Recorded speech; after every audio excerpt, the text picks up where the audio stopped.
小凡，你醒醒啊，小凡！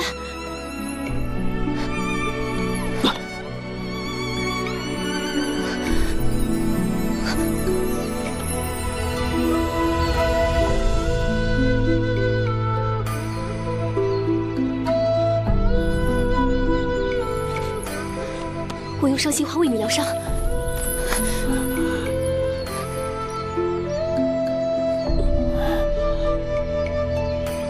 再为我好生修为了。不行，你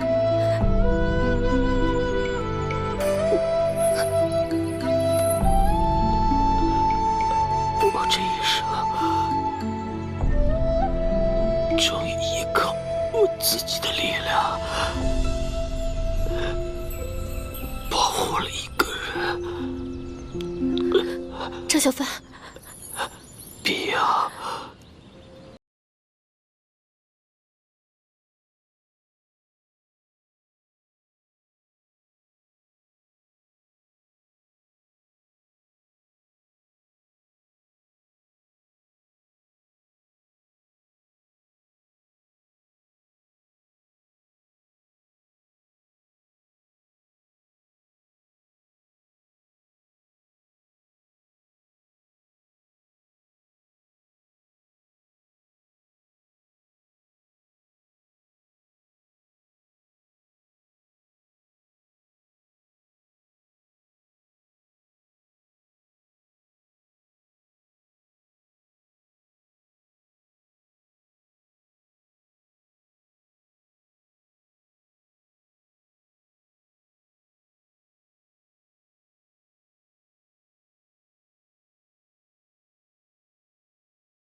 小小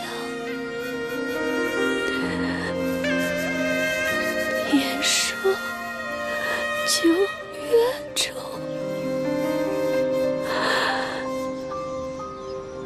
送我去远郊。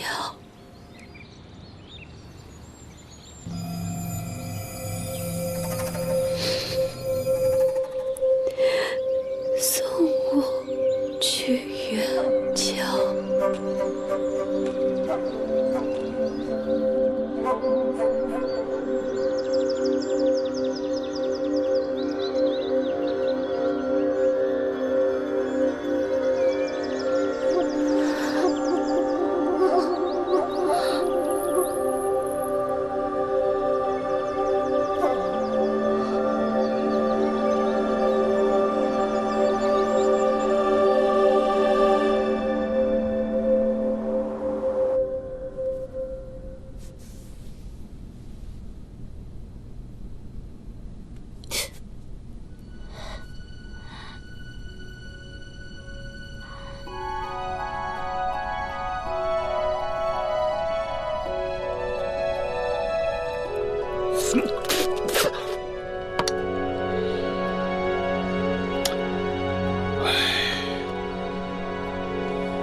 夫人呐，今天我这眼皮一直在跳，你说会不会是老七出了什么事儿？别瞎说，咱们小凡运气好得很呢。运气这事儿可说不准。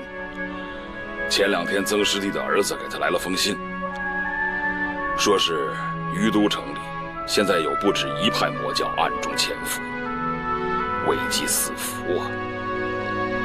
既然危机四伏，掌门师兄为何不再派弟子前去呢？掌门师兄认为，现在于都城里情况不明啊，又掺和着未来城主之分，一个是青云的少年，另一个呢是焚香谷的晚辈。我们这些做长辈的，有些事情啊，不便插手，而且更不便派新的弟子前往。有些事情啊，还是让他们自行解决吧，免得打草惊蛇。若真的是正魔两方交起手来，不知会伤害多少无辜的百姓啊！魔教行事向来阴狠毒辣，当年师兄也遭过毒手，我真怕小凡他会……哎呀，好了，夫人啊，不着急。你不是也说嘛，咱们老七呀，那运气是好得很，哎，他是机缘非常啊。放心，没事儿。再说了，咱们还得等着老七回来给咱们养老做饭呢。这老六做饭的手艺啊，太差了。哎，你看，嘿，我这2天都饿瘦了。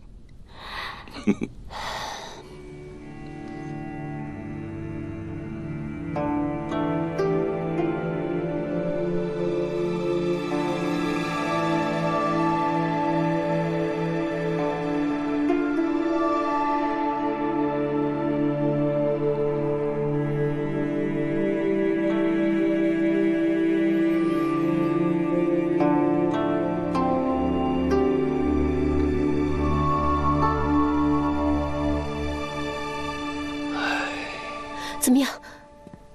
姑娘，这小兄弟身中剧毒，落崖时又全身经脉寸断，现在毒性已散发至5脏6腑，即便是大罗金仙出现，也无法救得了他。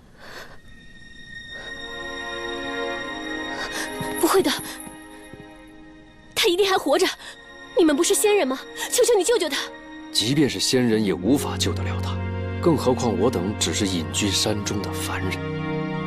姑娘，生者寂也，死者归也，你节哀顺变吧。